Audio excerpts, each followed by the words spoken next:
سب سے بڑے طاقتور ہو، تم سب سے پہنچ والے انسان ہو، اگر تمہارے اوپر کوئی نہیں ہے اور تم اپنے آپ کو سب سے بڑے طاقتور سمجھتے ہو، ترجعونہا ان کنتم صادقین، تو جو روح نکال رہا فرشتہ ملک الموت، اس ملک الموت سے وہ روح چھین کر اپنے اندر واپس کیوں نہیں کر لیتے ہو؟ ہوں گے تم ہندوستان کے پرائم منسٹر، ہوں گے تم پاکستان کے پرائم منسٹر، ہوں گے آپ سعودی عرب کے وزیر اعظم، ہوں گے تم بادشاہ، ہوں گے تم دنیا وَأَشْهَدُ أَن لَّا إِلَٰهَ إِلَّا اللَّهُ وَحْدَهُ لَا شَرِيكَ لَهُ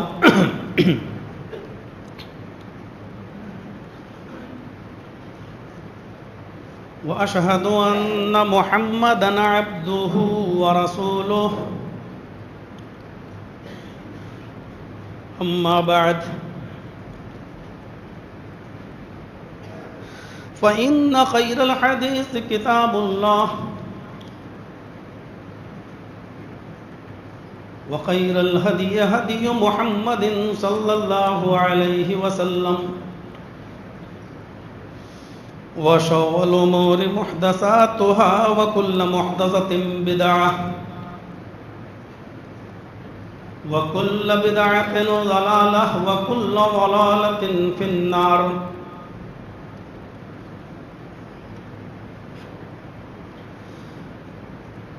اعوذ باللہ من الشیطان الرجیم، بسم اللہ الرحمن الرحیم۔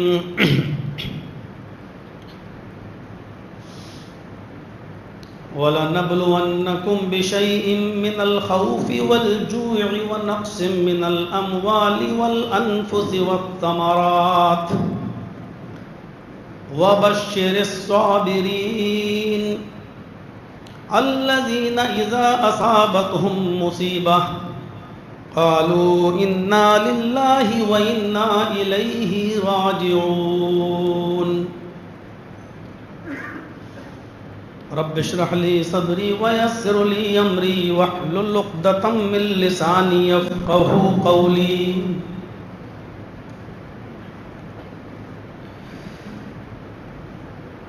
حاضرین جمعہ،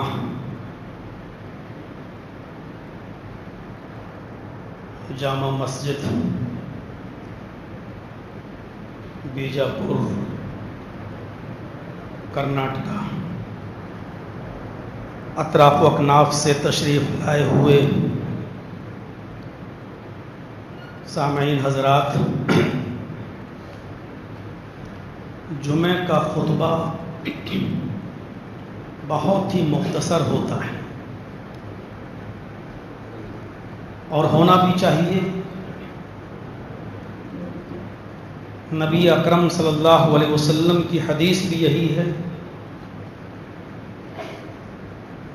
بلکہ نبی اکرم صلی اللہ علیہ وسلم نے اس مقرر کو، اس خطیب کو عقل مند قرار دیا ہے جو لوگوں کی ضروریات کو سامنے رکھتے ہوئے جمعے کا خطبہ مختصر ہے۔ اس مختصر سے خطبے میں کچھ اہم باتیں اور ضروری باتیں ہمارے اور آپ کے سامنے آنی چاہیے، اور ایسی باتیں جس کا تعلق سماج سے ہو، اور خاص طور پر سماج کا ایک بہت بڑا طبقہ ان چیزوں سے غافل ہو۔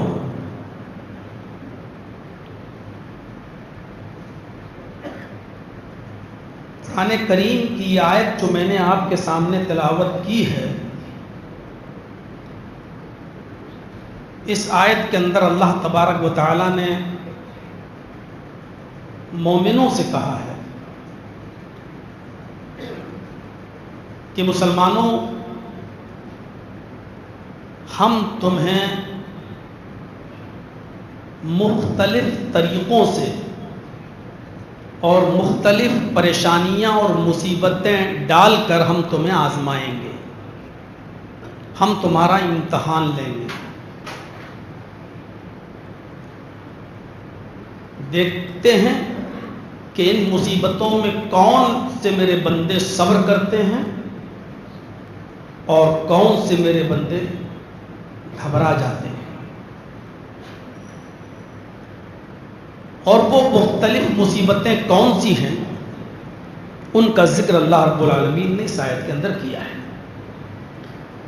وَلَنَبْلُوَنَّكُمْ بِشَيْءٍ مِّنَ الْخَوْفِ وَالْجُوعِ وَنَقْصٍ مِّنَ الْأَمْوَالِ وَالْأَنفُسِ وَالثَّمَرَاتِ،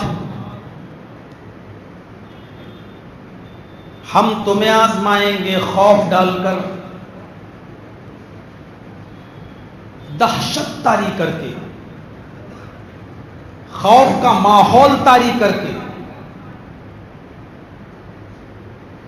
ہم تمہاری آزمائش کریں گے، تمہیں آزمائیں گے۔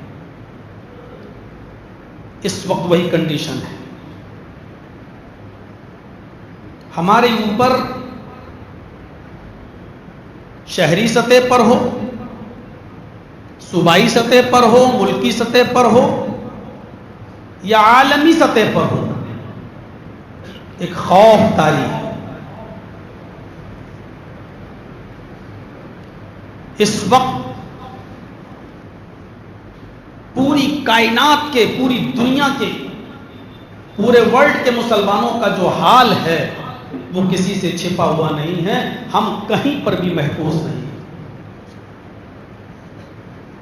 کسی بھی علاقے کی آپ اتہاس دیکھ لیجئے، تاریخ دیکھ لیجئے، اور خاص طور پر آج کا یہ دور دیکھ لیجئے، اس دور میں مسلمان جتنا ذلیل ہے کائنات کے کسی دور میں اتنا ذلیل نہیں ہوا۔ ضربت علیہم الذلۃ والمسکنہ، کہیں کا حال دیکھ لیجیے۔ وَلَنَبْلُوَنَّكُمْ بِشَيْءٍ مِّنَ الْخَوْفِ، ہم تمہیں خوف ڈال کر بھی آزمائیں گے، وَالْجُوعِ، بھوکا اور پیاسا رکھ کر بھی ہم تمہارا امتحان لیں گے۔ ایسے حالات ہم پیدا کر دیں گے، صبح کھا لو گے تو شام کو نہیں ملے گا، اور شام کو کھا لو گے تو صبح نہیں ملے گا۔ تھوڑی دیر کے لیے نظر ڈال لیجئے فلسطین کے مسلمانوں پر، آج ان کی کنڈیشن کیا ہے؟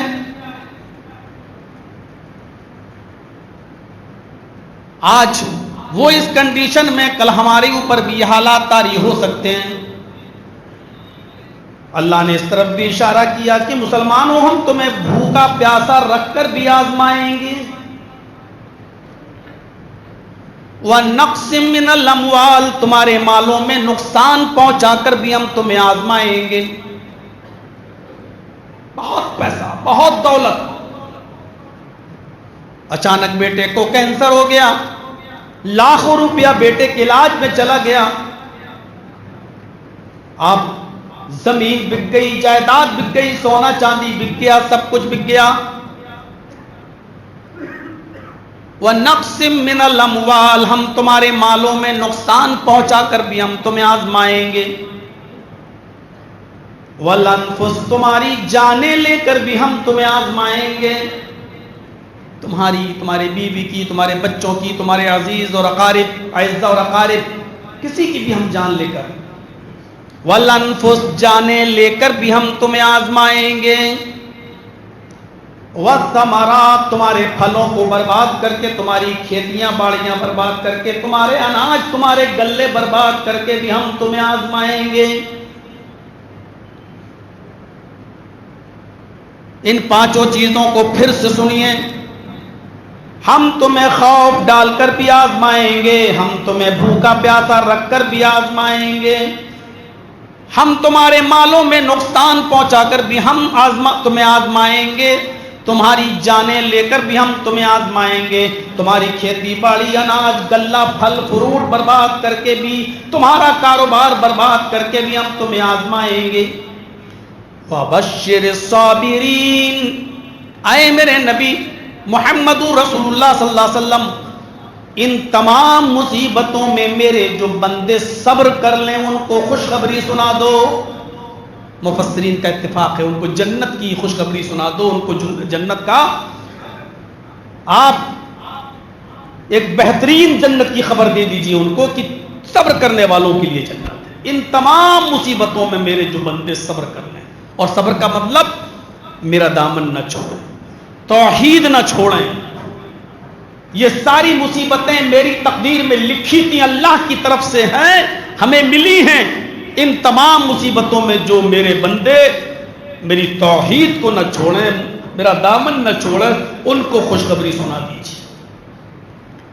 اور آگے ایک بہت قیمتی چیز کی طرف اشارہ کیا گیا ہے, ایک دعا بتائی جا رہی ہے.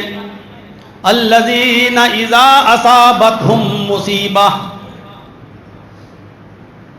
اور اے مومنو, یعنی یہی مومن, الذین وہ مسلمان جن کو آزمایا جا رہا ہے, الذین اذا اصابتہم مصیبہ, جن کو مصیبت پہنچتی ہے, جن کے پاس دکھ آتا ہے, درد آتا ہے, غموں کے پہاڑ جن کے اوپر توڑے جاتے ہیں, ٹوٹ جائیں, پریشان ہو دکھ درد میں, تو ان کی زبان سے یہ نکلتا نہیں, وہ صبر بھی کرتے ہیں اور اپنے زبان سے وہ یہ جملہ ادا کرتے ہیں, انا للہ و انا الیہ راجعون. انا للہ, ہم سب اللہ ہی کی ملکیت ہیں, و انا الیہ راجعون, اور اسی کی طرف ہمیں پلٹ کر جانا ہے, اسی کی طرف ہمیں لوٹ کر جانا ہے. ان تمام مصیبتوں میں جو بندے صبر کرتے ہیں وہ, اور صبر کرنے کے بعد ہر مصیبت جو بھی ان کے اوپر آتی ہے اس پہ بھی اپنی زبان سے یہ کہتے ہیں, یہ سب مصیبتیں اللہ کی طرف سے ٹھیک ہے آئی ہیں, میں صبر کروں گا, ہم سب اللہ ہی کی تو ملکیت ہیں اور ہمیں اللہ ہی کی طرف لوٹ کر جانا ہے. یہ دعا بھی بتائی ہے کہ مومن وہ ہے. ان تمام مصیبتوں میں, ساری مصیبتوں کا ذکر ایک ایک کر کے ہر ایک کا خلاصہ اس جمعے کے مختصر سے خطبے میں نہیں کیا جا سکتا ہے. ان تمام مصیبتوں میں جو سب سے بڑی مصیبت ہے وہ ہے موت.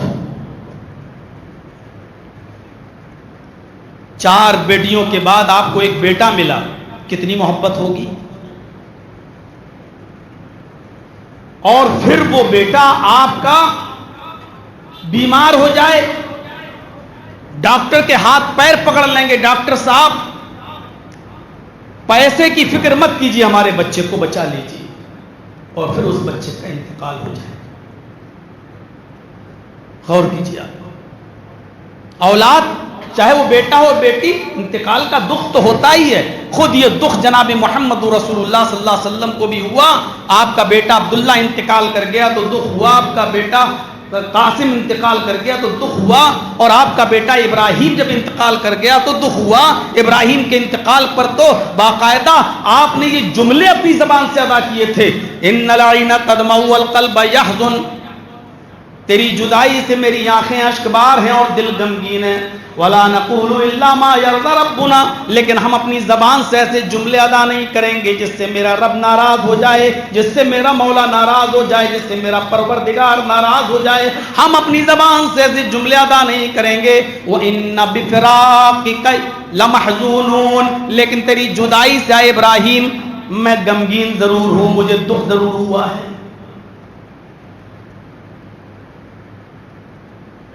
حضرت ابو سلمہ, بخاری کی روایت, حضرت ابو سلمہ رضی اللہ تعالیٰ عنہ بیان کرتے ہیں, ام سلمہ, راویہ تو ام سلمہ ہیں, وہ بیان کرتی ہیں کہ میرے شوہر اللہ کے نبی صلی اللہ علیہ وسلم کی کسی مجلس میں بیٹھے ہوئے تھے, اور اس مجلس میں نبی اکرم جناب محمد رسول اللہ صلی اللہ علیہ وسلم نے مصیبت اور پریشانی کی ایک دعا بتلائی جس کو میرے شوہر نے یاد کر لیا, اور پھر جب گھر پہ آئے تو انہوں نے یہ دعا مجھے بتائی, میں نے بھی اس دعا کو یاد کر لیا.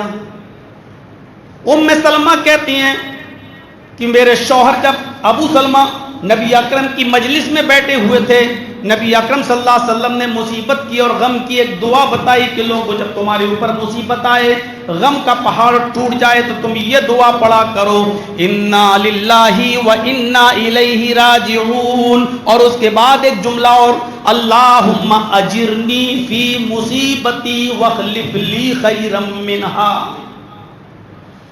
انا للہ و انا الیہ راجعون، ہم سب اللہ ہی کی طرف سے ہیں اور اسی کی طرف پلٹ کر جانا ہے۔ اور اس کے بعد اللہم اجرنی فی مصیبتی، اے اللہ میرے اوپر جو یہ مصیبت کا پہاڑ ٹوٹا ہے اس میں تو مجھے بہترین اجر عطا فرما، واخلف لی خیرا منہا، اور مجھے اس سے بہتر چیز عطا فرما جو تو نے مجھ سے چھینی ہے، جو تو نے مجھ سے چیز چھینی ہے اس سے بہتر چیز تو مجھے عطا فرما۔ ام سلمہ کہتی ہیں کہ جب لیٹ ہو کر دیر سے تاخیر سے میرے شوہر گھر پہ آئے تو میں نے پوچھا آج اتنی تاخیر کیسے ہو گئی؟ میں نے کہا، ابو سلمہ ام سلمہ کہتی ہیں کہ میرے شوہر نے جواب دیا، آج نبی اکرم صلی اللہ علیہ وسلم درس دینے لگے اور میں نے اس درس میں جو دعا سکھلائی میں نے اس دعا کو یاد کر لیا۔ ام سلمہ کہتی ہیں کہ وہ دعا ہمیں نہیں بتائیں گے جو اللہ کے رسول نے آپ سب مردوں کو بتائی ہے؟ تو ابو سلمہ نے کہا کیوں نہیں، وہ دعا بتائی، انا للہ و انا الیہ راجعون، اللہم اجرنی فی مصیبتی واخلف لی خیرا منہا۔ ام سلمہ کہتی ہیں میں نے اس دعا کو یاد کر لیا، پھر کچھ عرصہ گزر گیا اور ایک دن مصیبت کا پہاڑ میرے اوپر ہی ٹوٹ گیا۔ میرے شوہر کسی سفر میں گئے ہوئے تھے، اور وہیں ان کی طبیعت خراب ہوتی ہے اور اسی سفر میں ان کا انتقال ہو جاتا ہے۔ انتقال کی خبر جب مجھ تک پہنچی، غم کا یہ پہاڑ جب میرے اوپر ٹوٹا اور میں نے اپنے شوہر کے انتقال کی جب خبر سنی تو میری زبان سے یہی جملہ نکلا، یہی دعا نکلی، انا للہ و انا الیہ راجعون، اللہم اجرنی فی مصیبتی واخلف لی خیرا منہا۔ ام سلمہ کا بیان ہے، میرے شوہر کو لایا گیا، تجہیز و تکفین ہوئی، ان کو دفنا دیا گیا، میری عدت چلنے لگی، اور اس کے بعد جب بھی مجھے عدت کے دوران اپنے شوہر کی یاد آتی تو میں یہی دعا پڑھتی رہتی، انا للہ و انا الیہ راجعون، اللہم اجرنی فی مصیبتی واخلف لی خیرا منہا۔ کہتی ہیں کہ 2-3 مہینے کا عرصہ گزر گیا تو ایک دن اچانک میں سوچنے لگی بھلا ایسے کیسے ہو سکتا ہے؟ اے ام سلمہ تو کیا مانگتی ہے کہ ہم سب اللہ ہی کی ملکیت ہے اور اسی کی طرف پلٹ کر جانا ہے؟ اللہم اجرنی فی مصیبتی، میری مصیبت میں اللہ تو مجھے بہترین اجر عطا فرما، واخلف لی خیرا منہا، اور مجھے اس سے بہتر چیز عطا فرما جو تو نے مجھ سے چھینی ہے۔ بھلا میرے شوہر سے بہتر میرے لیے کون ہو سکتا ہے؟ میں کیا مانگ رہی ہوں اللہ سے، میں کیا کہہ رہی ہوں اللہ سے کہ مجھے اس سے بہتر چیز عطا فرما جو تو نے مجھ سے چھینی ہے۔ بھلا ایسا بھی ہو سکتا ہے کہ مجھے میرے شوہر سے بہتر بھی کوئی چیز مل جائے؟ کہتی ہیں کہ میرے دل میں یہ خیال تو آیا لیکن میں دعا مانگتی رہی، کیونکہ یہ دعا جناب محمد رسول اللہ صلی اللہ علیہ وسلم کی سکھائی ہوئی تھی، اس لیے میں پڑھتی رہی۔ جب میری عدت کے ایام پورے ہوئے 4 مہینے 10 دن، جب میری عدت کے ایام پورے ہوئے تو ایک دن جناب محمد رسول اللہ صلی اللہ علیہ وسلم میرے گھر پہ تشریف لائے اور دروازے کو دستک دی۔ اس وقت میں چمڑے کو دباغت دے رہی تھی، اس وقت میں کسی حلال جانور کے چمڑے کو دباغت دے رہی تھی۔ جلدی سے میں نے ہاتھ دھوئے اور دروازہ کھولا تو کیا دیکھتی ہوں سامنے محمد رسول اللہ صلی اللہ علیہ وسلم کھڑے ہیں۔ آپ نے سلام کیا اور اندر آنے کی اجازت مانگی، میں نے سلام کا جواب دیا اور محمد رسول اللہ صلی اللہ علیہ وسلم کو گھر کے اندر آنے کی اجازت دے دی۔ چٹائی بچھی ہوئی تھی، اسی چٹائی پر آپ بیٹھ گئے۔ میرے پاس ایک تکیہ رکھا ہوا تھا جس میں کھجور کے پتوں کی چھال بھری ہوئی تھی۔ میں نے وہی چمڑے کا بنا ہوا تکیہ جس میں کھجور کے پتوں کی چھال بھری ہوئی تھی میں نے نبی اکرم صلی اللہ علیہ وسلم کو دے دیا اور آپ اسی کے پر ٹیک لگا کر بیٹھ گئے. اور اس کے بعد آپ نے مجھ سے کہا اے ام سلمہ مجھے معلوم ہے کہ تمہارے شوہر کا انتقال ہو گیا ہے, تمہاری عدت بھی پوری ہو چکی ہے, اور اب میں تمہارے پاس صرف اس لیے آیا ہوں کہ میں تمہیں نکاح کا پیغام دوں. میں چاہتا ہوں کہ تم میرے ساتھ نکاح کر لو. ام سلمہ جو بیان کرتی ہیں بیان دیتی ہیں اس کو غور سے سنیے. فرماتی ہیں اللہ کے نبی ایسی بد نصیب عورت کون ہوگی جس کو آپ نکاح کا پیغام دیں اور وہ آپ کے پیغام کو ٹھکرا دے. لیکن میرے سامنے کچھ پریشانیاں ہیں, کچھ مجبوریاں ہیں. آپ نے کہا کہ بتاؤ کیا مجبوری ہے. ام سلمہ کہتی ہیں کہ پہلی مجبوری تو میرے سامنے یہ ہے کہ میں بہت غیرت مند خاتون ہوں اور آپ کی کئی بیویاں پہلے سے موجود ہیں. ہم اور آپ میاں بیوی اگر ہو جائیں گے, کبھی کبھی اگر میاں بیوی میں ناچاقی ہوئی, بیچ میں اگر آپ کی بیویاں انٹرفیئر کریں گی تو مجھے اچھا نہیں لگے گا. میں الٹا سیدھا ان کو بول دوں گی تو آپ کو اچھا نہیں لگے گا. پہلی چیز تو یہ ہے کہ میں شوقاً برداشت نہیں کر سکتی. میں بہت غیرت مند ہوں. ہمارے اور آپ کے بیچ میں آپ کو ڈانٹنے کا پورا حق ہے, لیکن آپ کی کوئی بیوی بیچ میں بولے گی تو یہ مجھے پسند نہیں. نبی اکرم صلی اللہ علیہ وسلم مسکرائے اور فرمایا اچھا اور کوئی مجبوری؟ فرمایا ہاں ایک مجبوری اور ہے. کہا کیا؟ کہ وہ مجبوری ہے کہ میں شادی کی عمر کو کراس کر چکی ہوں.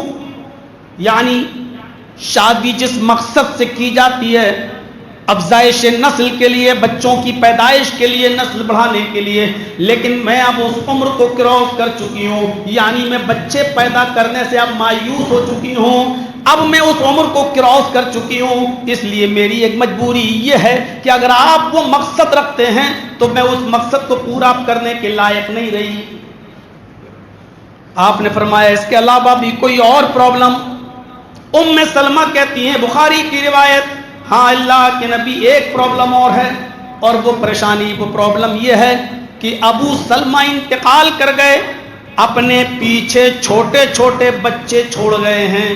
وہ میرے بچے ہیں. میں آپ سے نکاح کرنے کے بعد ان بچوں کو نہیں چھوڑ سکتی کہ میں ننیحال بھیج دوں, ددیال میں دے دوں. ایسا نہیں, ان بچوں کی ذمہ داری میرے سر پر ہے, ان بچوں کی کفالت میرے سر پر ہے. میں کسی بھی کنڈیشن میں اپنے بچوں کو کسی دوسرے کے حوالے نہیں کر سکتی. اللہ کے نبی نے فرمایا ان تینوں چیزوں کے علاوہ بھی کوئی اور پریشانی؟ فرمایا نہیں. اب اللہ کے نبی نے کہا آئے ام سلمہ میں اللہ سے دعا کروں گا, اللہ رب العالمین تمہاری اس غیرت کو ختم کر دے گا جو شوقاً کے سلسلے میں ہے. وہ نوبت انشاءاللہ نہیں آئے گی. دوسری بات یہ ہے کہ اب تم شادی کی اس عمر کو کراس کر چکی ہو, تو تقریباً میں بھی شادی کی اس عمر کو کراس کر چکا ہوں. یعنی جتنی عمر تمہاری ہے اسی عمر کو میں بھی پہنچ چکا ہوں. اس لیے یہ بھی کوئی پرابلم نہیں ہے. رہی بچوں کی کفالت کی بات, جب تم میرے ساتھ نکاح کر لو گی تو تمہارے بچوں کی کفالت میرے ذمہ ہوگی. ان بچوں کی پرورش میں کروں گا, ان بچوں کے کھلانے پلانے کی تربیت کی ذمہ داری میری. ام سلمہ نے کہا اگر آپ ان تینوں چیزوں کا وعدہ کر رہے ہیں تو پھر میں بھی ہاں, میری طرف سے بھی ہاں.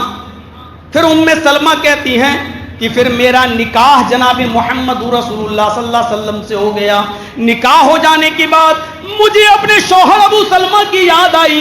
جب ابو سلمہ کی یاد آئی تو پھر میں نے یہی دعا پڑھی انا للہ و انا الیہ راجعون اللہم اجرنی فی مصیبتی واخلف لی خیرا منہا.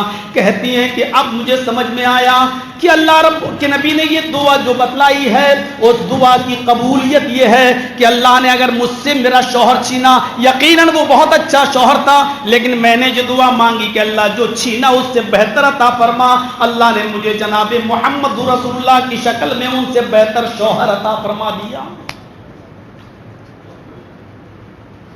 یہ ہوتا ہے دعا کا اثر. ہم دعاؤں کو معمولی سمجھتے ہیں، لیکن دعا وہ نہیں ہے جو آج ہم مانگتے ہیں رسمی طور پر.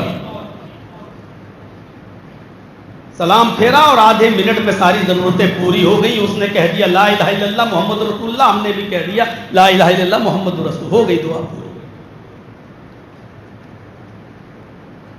دعا میں عاجزی ہوتی ہے، دعا میں گڑ گڑانا ہوتا ہے، اور ہر انسان کی اپنی الگ مجبوری ہے. جرجی صاحب دعا کر رہے ہیں اللہ مجھے ہدایت دے، آپ کہہ رہے ہیں آمین. فائدہ تو جرجی صاحب کا ہو رہا ہے، آپ کا کیا ہو رہا ہے؟ جرجی صاحب کہہ رہے ہیں اللہ میرے بیٹے کو کے لیے رشتہ نہیں مل رہا ہے، کوئی اچھی دیندار لڑکی عطا فرما، آپ کہہ رہے ہیں آمین. فائدہ تو جرجی صاحب کا ہو رہا ہے، آپ کا کیا ہو رہا ہے؟ امام صاحب تو اپنی دعا کر رہے ہیں، اس میں آپ آمین آمین کہہ رہے ہیں. ارے آپ کی اپنی کوئی مجبوریاں نہیں ہیں، آپ کی اپنی کوئی پریشانیاں نہیں ہیں؟ کیا آپ کے گھر میں کوئی بیمار نہیں ہے؟ کیا آپ کی بیوی اور آپ کے بچے، آپ کی بہن، آپ کی بیٹیاں، کیا یہ بیمار، آپ ان کے لیے دعا کیوں نہیں مانگتے ہیں؟ اور دعا مانگیے تو رو رو کے مانگیے، گڑ گڑا کے مانگیے. اللہ نے کہا ادعونی استجب لکم، میرے بندو تم مجھے پکارو گے میں تمہاری سنوں گا، مجھ سے مانگو میں تمہیں دوں گا. مانگو اس سے. ام سلمہ کہتی میں نے اس دعا کو یاد کر لیا اور سوچ رہی تھی کہ ایسا کیسے ہو سکتا ہے کہ ابو سلمہ سے بہتر مجھے کوئی چیز مل جائے، اور اللہ تعالیٰ نے میری دعا سنی اور مجھے میرے شوہر سے بہتر شوہر محمد رسول اللہ صلی اللہ علیہ وسلم کی شکل میں ہمیں عطا فرمایا. تو سب سے بڑی مصیبت ان مصیبتوں میں موت ہوتی ہے، اور یہ موت وہ چیز ہے جس کو سے آج ہمارا معاشرہ، آج ہمارا سماج بالکل غافل ہو چکا ہے. ایسا لگتا ہے اس کے رہن سہن سے کہ اس کو مرنا ہی نہیں ہے، مرنا ہی نہیں ہے. ایسا لگتا ہے ہمارے رہن سہن سے جیسے زندگی بھر ہمیں اسی دنیا میں رہنا ہے اور ہمیں موت ہی نہیں آئی. فَلَوْلَا إِذَا بَلَغَتِ الْحُلْقُومَ، ملک الموت جب روح نکالتے ہوئے تمہارے نرخرے تک، تمہارے حلق تک پہنچ جائے گا. یہ روح جب تمہارے نرخرے تک پہنچ جائے گی، یہ روح جب نکلتی ہے تو سب سے پہلے پیروں کی انگلیوں سے اور پنجے سے نکلنا شروع ہوتی ہے، ٹخنے تک آتی ہے، پھر وہاں سے نکلتی ہے تو پنڈلی تک آتی ہے، اور پھر پنڈلیوں سے نکلتی ہے تو گھٹنے پہ آتی ہے، اور پھر ملک الموت جب روح کھینچتا ہے تو گھٹنے سے نکل کر ران تک آتی ہے، اور پھر وہ سینے تک آتی ہے، اور جب کھینچتا ہے تو پھر وہ نرخرے تک، حلق تک پہنچتی ہے. اور جب انسان کی روح نرخرے اور حلق تک پہنچتی ہے تو اس کی آنکھیں پھر پھٹی رہ جاتی ہیں، کھلی رہ جاتی ہیں. قرآن اسی منظر کا ذکر کر رہا ہے وَأَنْتُمْ حِينَئِذٍ تَنْظُرُونَ، اس وقت تم اس روح کو نکلتے ہوئے اپنی آنکھوں سے دیکھ رہے ہوتے ہو. اس راستے سے ہمیں اور آپ کو سب کو گزرنا ہے، کوئی نہیں بچے گا. جب یہ روح ملک الموت نکالتا ہے اور روح نکلتے نکلتے جب حلق تک، نرخرے تک پہنچ جاتی ہے، وَأَنْتُمْ حِينَئِذٍ تَنْظُرُونَ، اس وقت تم اس کو اپنی آنکھوں سے دیکھ رہے ہوتے ہو. وَنَحْنُ أَقْرَبُ إِلَيْهِ مِنْكُمْ وَلَكِنْ لَا تُبْصِرُونَ، اس وقت جتنا قریب ہم تمہارے ہوتے ہیں کوئی دوسرا نہیں ہوتا. نحن اقرب الیہ منکم، تمہارے سب سے زیادہ قریب میں ہوتا ہوں. اللہ کہہ رہا ہے اس وقت سب سے زیادہ قریب تمہاری اولاد بھی نہیں ہوتی، تمہاری ماں نہیں ہوتی، تمہارا باپ نہیں، تمہاری بیوی نہیں، اس وقت سب سے زیادہ قریب ہم ہوتے ہیں تمہارے. ولکن لا تبصرون، لیکن تمہاری آنکھیں مجھے نہیں دیکھ پاتی ہیں، تمہاری نگاہیں مجھے نہیں دیکھ سکتی ہیں، تمہاری آنکھیں میرا دیدار نہیں کر سکتی ہیں. فلولا ان کنتم غیر مدینین، اگر تم سب سے بڑے پاورفل ہو اور تمہارے اوپر کوئی پاور نہیں ہے، تمہارے اوپر کوئی تم سے اونچی ذات نہیں ہے، تم سب سے بڑے طاقتور ہو، تم سب سے پہنچ والے انسان ہو، اگر تمہارے اوپر کوئی نہیں ہے اور تم اپنے آپ کو سب سے بڑے طاقتور سمجھتے ہو، ترجعونہا ان کنتم صادقین، تو جو روح نکال رہا فرشتہ ملک الموت، اس ملک الموت سے وہ روح چھین کر اپنے اندر واپس کیوں نہیں کر لیتے ہو؟ ہوں گے تم ہندوستان کے پرائم منسٹر، ہوں گے تم پاکستان کے پرائم منسٹر، ہوں گے آپ سعودی عرب کے وزیر اعظم، ہوں گے تم بادشاہ، ہوں گے تم دنیا کے اوپر حکومت کرنے والے سپر پاور، اگر تم اپنے آپ کو سپر پاور سمجھتے ہو اور تمہارے اوپر کوئی بھی سپر پاور نہیں ہے، تو اس روح کو اپنے اندر لوٹا کے دکھاؤ، اس روح کو اپنے اندر واپس کر کے دکھاؤ، یعنی دوبارہ زندگی پا کر دکھاؤ۔ بڑے سے بڑا سپر پاور یہیں پر آ کر فیل ہو جاتا ہے، ناکام ہو جاتا ہے۔ اس لیے میرے بھائیوں، اللہ رب العالمین نے اس مصیبت کو سب سے بڑی مصیبت کہا ہے، خود اللہ کے نبی صلی اللہ علیہ وسلم نے اس مصیبت کو سب سے بڑی مصیبت کہا ہے۔ موت تو آنی ہے، سب کو آنی ہے، لیکن ہم اور آپ یہ غور کریں کہ موت جب آئے تو اس وقت ہماری کنڈیشن کیا ہو۔ ابھی کسی کو ہلکا سا اٹیک پڑ جائے، سیدھے بھاگے گا بڑے سے بڑے ہاسپٹل میں، بیٹے کو پڑا تو باپ کہے گا ڈاکٹر صاحب جو بھی ہو لیکن بچے کو بچا لو، بیٹے کو بچا لو۔ بیٹے کو ہوا باپ اور باپ کو ہوا تو بیٹا دولت کے دروازے کھول دے گا، سب کچھ قربانی دے دے گا۔ موت کہ وقت ہماری کنڈیشن کیا ہونی چاہیے، موت مومن کی نگاہ میں کیسی ہوتی ہے، اس وقت ہماری کنڈیشن کیا ہونی چاہیے، اہل ایمان کی پہچان کیا ہے موت کی؟ کیا ہم اور آپ مرتے وقت یہ پہچان ہمارے پاس ہوتی ہے؟ حضرت فاطمہ جناب محمد رسول اللہ صلی اللہ علیہ وسلم سے ان کے مرض الموت میں ملنے آتی ہیں، اور آخری دن ہے، فجر کی نماز آپ اپنے بستر پر پڑھ چکے ہیں، فجر اور ظہر کے درمیان میں محمد رسول اللہ صلی اللہ علیہ وسلم کا انتقال ہوا۔ حضرت فاطمہ سورج نکلنے کے بعد آتی ہیں اور اپنے ابو کی اس کنڈیشن کو دیکھتی ہیں بستر پر، بخاری کے الفاظ کتاب الجنائز کے چیختی ہیں، واہ کربا بتا، ہائے میرے ابو کی پریشانی، ہائے میرے ابو کی تکلیف۔ اللہ کے نبی نے اپنی بیٹی کی اس کراہت کی ہوئی آواز کو سنا تو فرمایا، بیٹی آج کے بعد تیرے باپ کو کبھی اتنی تکلیف نہیں ہوگی۔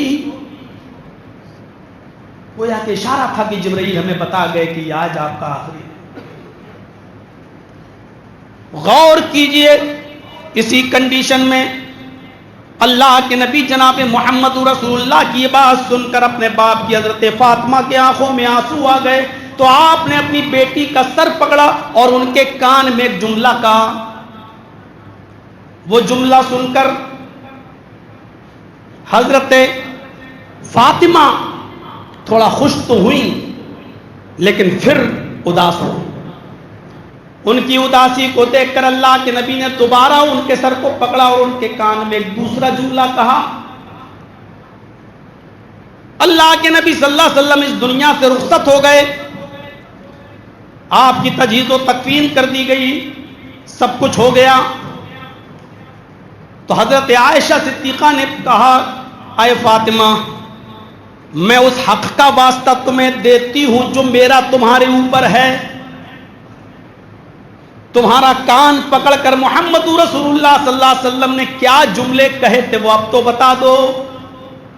اب تو اس دنیا میں تمہارے ابو نہیں رہے، ہمارے شوہر نہیں رہے، اب بتانے میں کیا ہے؟ حضرت فاطمہ نے فرمایا کہ ہاں میں بتاؤں گی۔ فرمایا کہ جب پہلی مرتبہ اللہ کے نبی نے میرے ابو نے میرا کان پکڑا تو اس نے مجھ سے کہا، فاطمہ تم روتی کیوں ہو؟ ابھی ابھی جبریل نے مجھ سے کہا کہ فاطمہ کو خوشخبری سنا دو، فاطمہ تو سیدۃ نساء اہل الجنہ، فاطمہ جنت کی تمام عورتوں کی سردار ہے۔ یہ جملہ سن کر میں تھوڑا مسکرائی، لیکن پھر مجھے افسوس یہ ہوا کہ محمد رسول اللہ، میرے ابو کی طبیعت زیادہ خراب ہے، وہ مجھے چھوڑ کر جا رہے ہیں، کیونکہ وہ کہہ چکے ہیں کہ آج کے بعد تیرے باپ کو کبھی اتنی تکلیف نہیں ہوگی۔ جب میں دوبارہ رونے لگی تو میرے ابو نے میرا سر پکڑ کر دوبارہ جو میرے کان میں جو جملے کہے تھے ان جملوں نے مجھے خوش کر دیا، اس لیے میں مسکرائی تھی۔ اور وہ جملے یہ تھے، فاطمہ تو غم کیوں کرتی ہے، فاطمہ تو مایوس کیوں ہوتی ہے، میرے اہل بیت میں، میرے خاندان میں سب سے پہلے تو مجھ سے ملے گی، یعنی تیری ملاقات مجھ سے ہوگی، یعنی میرے پیچھے پیچھے تم آ رہی ہو، میرے خاندان میں سب سے پہلے تم آؤ گی میرے پاس۔ حضرت فاطمہ کو یہ خبر سن کر غم میں جانا چاہیے تھا یا خوش ہونا چاہیے تھا؟ یعنی سب سے پہلے میرا انتقال ہوگا، میں اپنے ابو کے پاس جاؤں گی، حسن کا کیا ہوگا، حسین کا کیا ہوگا، میرے بچوں کا کیا ہوگا؟ یہ سب نہیں، جب سنا کہ اہل بیت میں، خاندان میں سب سے پہلے میں اپنے ابو سے ملوں گی تو ہنس رہی ہیں، مسکرا رہی ہیں۔ موت مومن کی نظر میں یہ خبر لے کر آتی ہے، موت مومن کی نظر میں رب سے ملاقات کی خوشخبری لے کر آتی ہے۔ موت کے وقت اگر کسی کے چہرے پر غمگینی کے آثار ہیں تو اس کا مطلب یہ ہے کہ وہ کہیں نہ کہیں جلا ہوا ہے، اس کے ایمان کی کہیں نہ کہیں کمزوری ہے۔